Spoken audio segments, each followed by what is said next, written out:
All right, what's going on, Junkie Nation? Gorgeous George and Goes are back with another superstar from the sport of mixed martial arts. You've seen him at our watch-alongs quite often. It's UFC flyweight Ode Osbourne, a winner of 3 of his past 4, and he's got a fight coming up here at the UFC Fight Night in Nashville. Asu Almabaev is his opponent. What's up, Ode? How are you?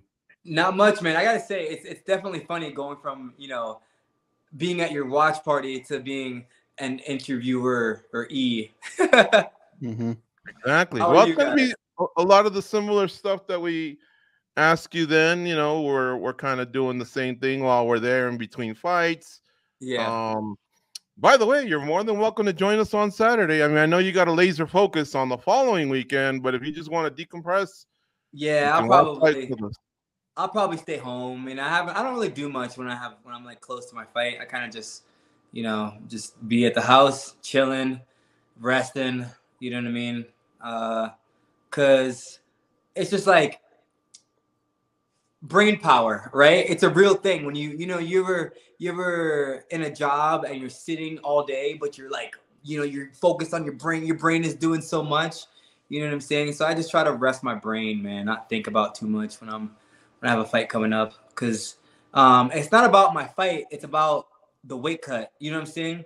I want to go into that following week with a lot of brain energy to make that weight cut. What are you So at now? Can you share? yeah, I'm probably at like 140 right now. Okay, so you got to dip 14 pounds to get to Yeah. 126. Mm-hmm. All right. Is that where you want to be? Or is that about right for Ode Osbourne usually? Or are you a pound or two behind or ahead? No, that's perfect. If I could be 39, that would be excellent. Fight week, but I've been 41 before, so you know, I want to be 39, but I'm in good shape right now. Mm-hmm. When do you go to Nashville? I only ask you because I know usually travel days are on Tuesday, but I'm Mm-hmm. hearing so many stories about delays and shit, and I don't want to jinx you or nothing. But maybe the UFC's made alternative plans or anything to get fighters there early, or how's it work? Well, so far my schedule is set for Tuesday still. I am leaving at like 6 in the morning. So the UFC they like to fly us out early just in case anything happens. You know what I'm saying? They can get us on another flight there if they need to. Did you hear that story about the passengers that got stuck on a tarmac for 4 hours? Like it was about a week ago or something like that. A Delta Airlines. Did you know goes by the way? Or yeah. So we're in this heat wave here in Vegas. I Uh mean, the huh. whole country's under a heat wave, but here in Vegas, Yeah. we've been reaching like 115.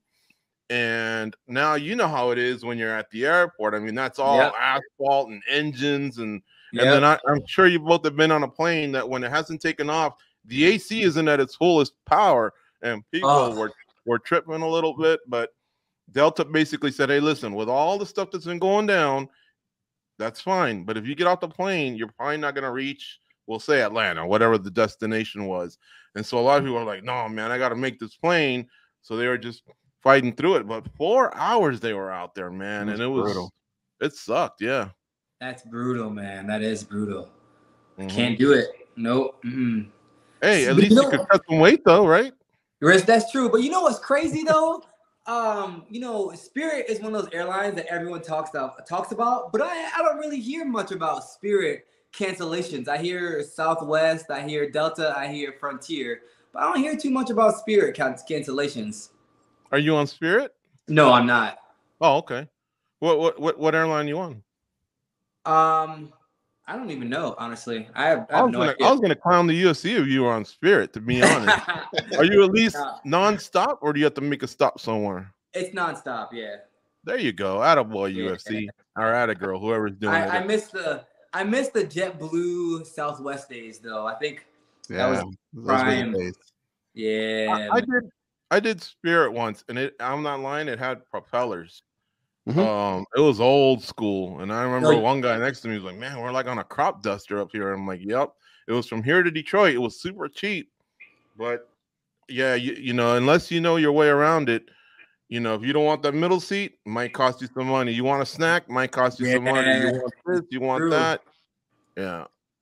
If For you want to sure. bring an extra bag, whew, that's your whole plane ticket. But the trick around it, Ode, and anyone else that's going to tune in, is go to YouTube and just type in how to beat Spirit Airlines, either Spirit or the other one. I forget what's the other one that's kind of low budget a little bit. Oh, Frontier. Frontier, yeah. Yeah. How to beat those airlines. But I think Spirit is the one that's a little tougher to beat. And some guys on a YouTube channel says, okay, this is the backpack you want to use, and this is how much weight you can put on it. And by regulations, this is the size of the mouthwash or the this or the that. and he says that's how you can beat them. So I kind of saved that one time in case I ever had to do the Spirit Airlines deal. I might have to look that up, man. But I'm just letting you know right now. I'm one of those guys. I'm just like, I'd rather just pay for an extra luggage. That's me. Than go through, you know what I mean? Then try to cram everything and try to do all this. I'm like, I'd rather just travel free and just check my luggage and pay for it and then not deal with it. Because otherwise I'm just like, or just bring, you know, this UFC backpack. And if they say I got to pay for it, I'll just pay for it. I'm like, Yeah, because you can get comped into the club, but once you get in the club, there's a bunch of 3s and 2s running around. What's the point, right? That's true. I'm like, man, the amount of stuff I pay for, you know what I mean? Alcohol, all kinds of stuff. I'm like, you know, I'd rather just pay for luggage. How was the expo a few weeks ago? I saw you up on stage. The fans came out in full force. It seemed like a pretty cool environment for everyone, the fighters and the fans. Dude, MMA fans are the best, man. I stand by that. I think MMA fans are probably the greatest fans. You know, actually, you know what? NASCAR fans are pretty cool too. You know, NASCAR fans are some diehards. But MMA fans, man, the reason why I love it because they know every nuance, every detail about you, and it's just like, you know what I mean? It's a little weird, but it's kind of cool. You know what I'm saying? Give me an example. What's that? Give me an example. Did you have an experience that led to you coming up with that? Yeah, because like some of the, they'll tell me, they're like, oh man, it's pretty awesome that you went from Jamaica to New York to Florida to North Carolina to Wisconsin, and now you're in Vegas now, man. How do you like living in Vegas for the last year and a half? And I'm like, whoa, what? Like, it's crazy. It's crazy. It's like they know my whole timeline. Mm-hmm. That's awesome. You know, a lot of times we hear fighters complaining about the fans. So this is actually great to hear a fighter give props to the MMA fans that are out there, and I'm glad you had a good experience. Yeah, I'm the people's champ. I love interacting with the fans. I like the energy with the fans. You know, I like changing the fans' perspective when they try to go online and say something crazy. And I'll just be like, well, I still love you, man. And they'll be like, oh, you're actually a nice guy. Okay, that's cool. You know what I mean? So I like it. I like it's like a game of trying to play win over all the mean fans. You're killing them with kindness. I love it. Yeah. Hey, what can this fight do for you? I know it's going to put money in your bank account, and I know it can obviously put you higher up in the rankings or whatever. But are there other goals that you have in each fight, basically your day at the office, that a lot of us may not know about? My goal this fight is to, this guy is a debuter. He's coming off, I don't even know how many wins, 17-2, but he's not going to make a name off of me. So my goal is to not just win this fight, but to finish him. You know what I mean? Because I'm not somebody that you can just make a name off of. So I'm definitely looking to finish this guy and take it to him, man, and just show what Ode Osbourne can do against a different kind of a fighter, because this guy's more of a grappler, wrestler type. So I'm interested into showing what, dynamic fighter I am. Ode, so you kind of brought something up that I wanted to talk about. He's on a good streak, but none of that's really happened at the highest level, which is where you've been for a while. Yep. Do you remember back to your first fight? I know you can't predict the future and you can't get in this guy's head, but I got to imagine this is going to be a different experience for him. Do you think maybe that moment that's something that you could capitalize on him early on? Maybe that feeling of being uncomfortable, being in a new environment, being at the highest level? Yes and no. Why I say yes and no? I say yes because, you know, he's never felt that that different crowd, that pressure, that the octagon size. When you get in there and you're like, whoa, this thing is huge, way bigger than I thought. It's like a mansion, you know. So he's never experienced any of that. But also, I'm not relying on that. I'm relying on sheerly my willpower, my demeanor, my tenacity, my warrior grit. And not only that, you know, he's from Kazakhstan. You know what I'm saying? Usually guys overseas, man, they're different. They're not, you know what I'm saying? In America here, we have it nice, you know. So I do believe a lot of those guys overseas are a lot more hungrier. They got a little bit more to them, a little bit more of an edge in that category. But I'm not relying, like I said, I'm not relying on his fear of not much fear, but the pressure or any of that stuff. Do I think it could play a role or a factor? Yeah, of course. But I believe I am the better fighter through and through. So can you, maybe you're here in the fight capital of the world, you have the PI, there's tons of gyms, tons of coaches. Can you maybe share something that's changed in your fight game between this fight and the last fight, an improvement or something you've learned that has kind of just changed you a little bit? Yeah, most definitely. My time with Dewey Cooper. Dewey is just different. You know what I'm saying? He brings more of a.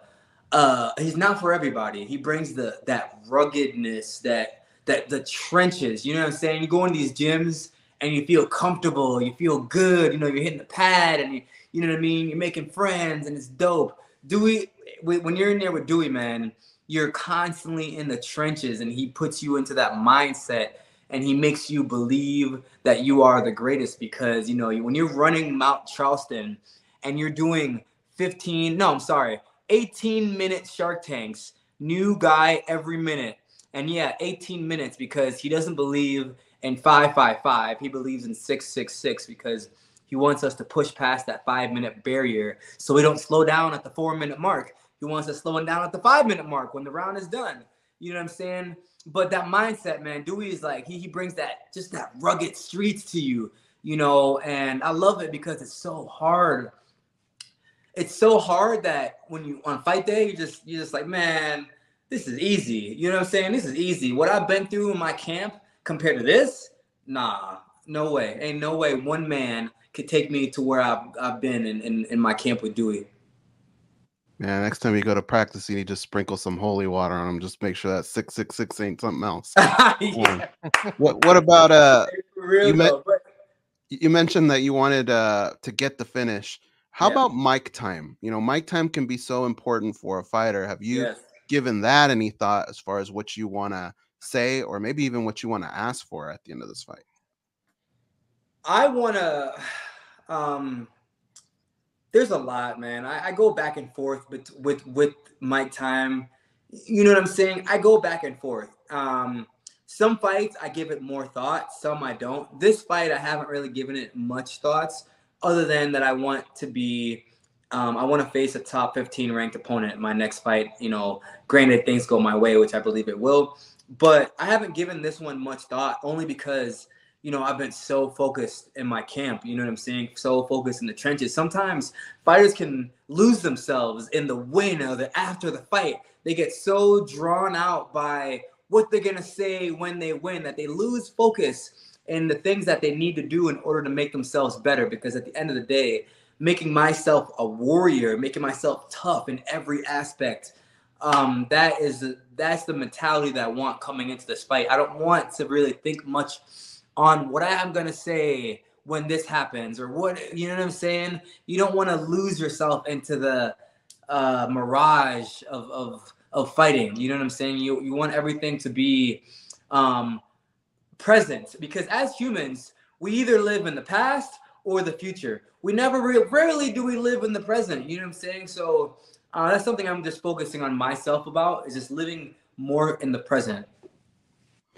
Your opponent is primarily a grappler. You brought that up. Do you like that change? And I'm sure the preparation has to be a little different. You have to kind of adjust to him, but at the same time work on you, right? What was that like?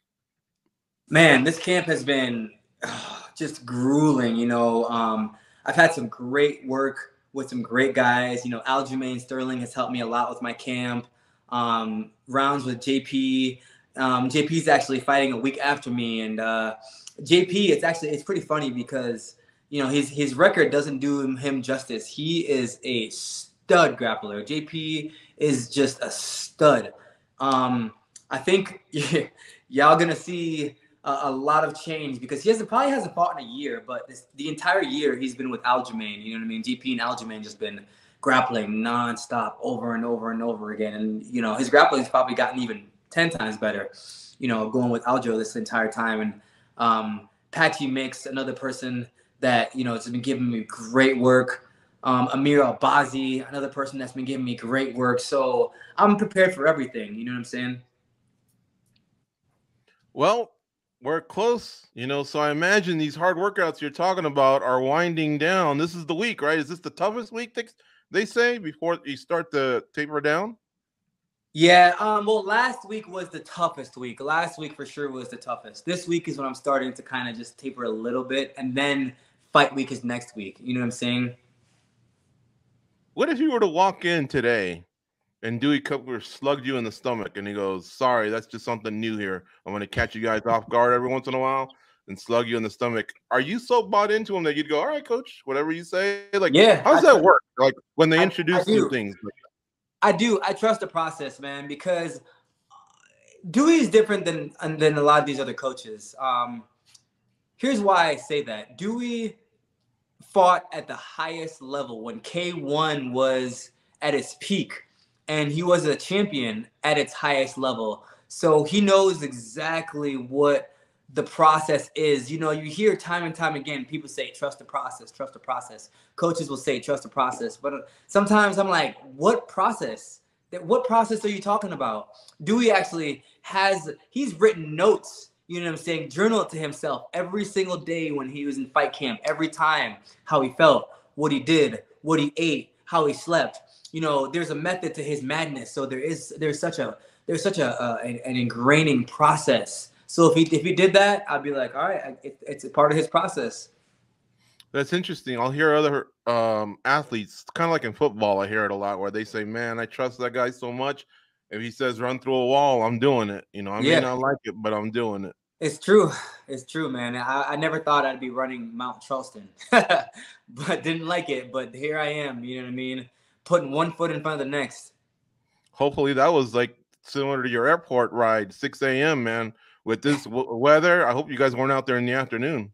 Oh, we were, man. It was, but here's the thing. It's cooler, right? Yes, it is. Dewey said that. He's like, it's actually a lot cooler up there. I didn't believe it. I was like, nah, he's just saying that to make us, you know what I mean, believe it. And then we get up there, it's going to be hot, but we got to push through it anyways. But he was right. It actually was cooler. It was much cooler. How much cooler? Maybe 10 degrees.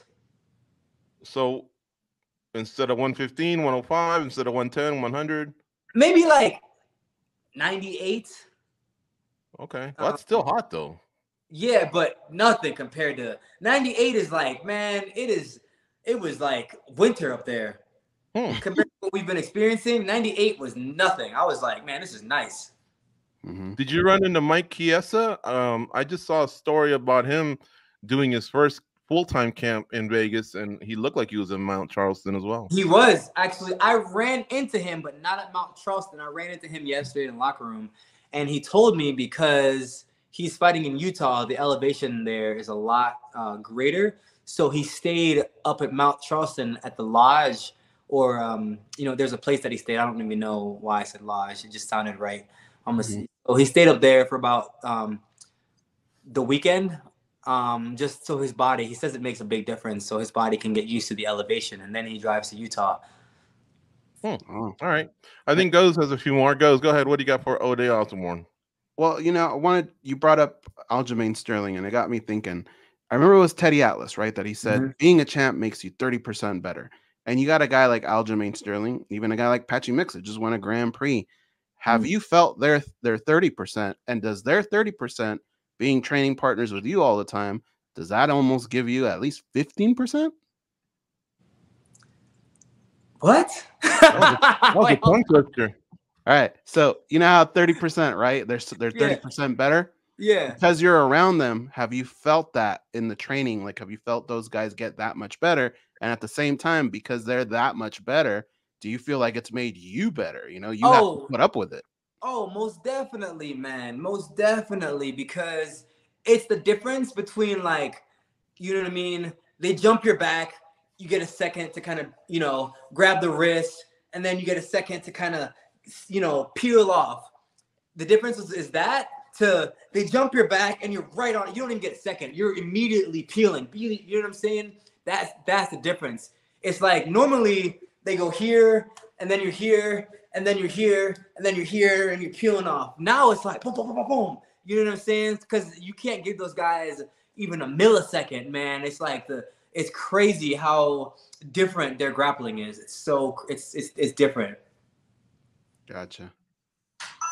You know, I do have one more, Ode, one more question. I'm sorry we're keeping you a little bit long. It's the tax you got to pay for no showing us earlier. But all right.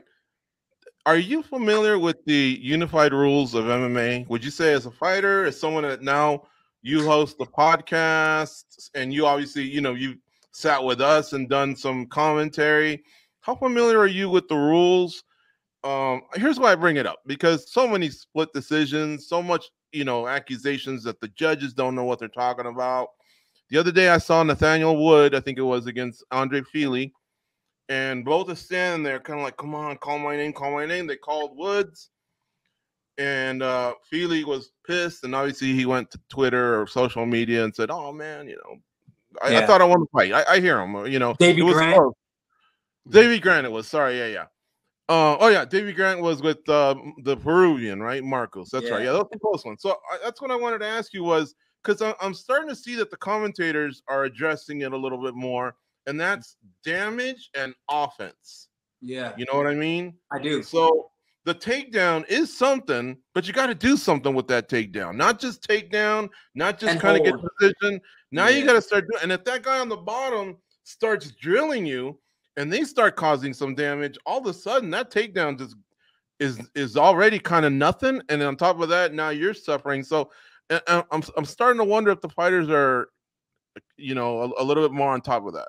I like that. I like that a lot better because it kind of gets away. It gets away from this game of win the rounds by holding you down in certain positions. You know, they get you down. They bury their head in their chest. You know what I'm saying? It kind of gets away from that and makes it more of a fight. You know what I'm saying? Because is it really a fight if you take someone down and you hold them down? Or are you just holding them? You know what I'm saying? So I do like that it's changing. Although I do believe Davey Grant won that fight. But that's, you know, story for another day. Fair enough. All right. Well, we wish you the best as always. All them sessions you have left, injury-free. I hope you have a safe flight. I hope you have a great weight cut. And then on top of all that, go out there and do what you do best, and that's put on a show for the fans like you always do. And I hope you get your hand raised. And I know we shouldn't say that because we're supposed to be objective, but it's just hard, man. It's hard when a guy's called fights with you a few times and you've done a lot for our shows, so we have a soft spot for you. So. I appreciate that, man. I got a soft spot for you as well, and I always will take that fan. You gave me the fan advice that one time, you know what I mean? Appreciate the ones who care and forget about the ones who don't. Scroll past the losers and just find a winner that said something and, hey, talk to them. Yeah. Some of them may even earn a follow. Who knows, you know, but stay on them. Forget about the others. Most of the other ones, to tell you the truth, are actually good fans. They just got to have this shtick and, you know, you saw at the Expo, perfect example of passionate fans, man. Yeah. We do have some great fans. All right, my man. Take care. We'll talk to you soon. All right. You guys have a good one.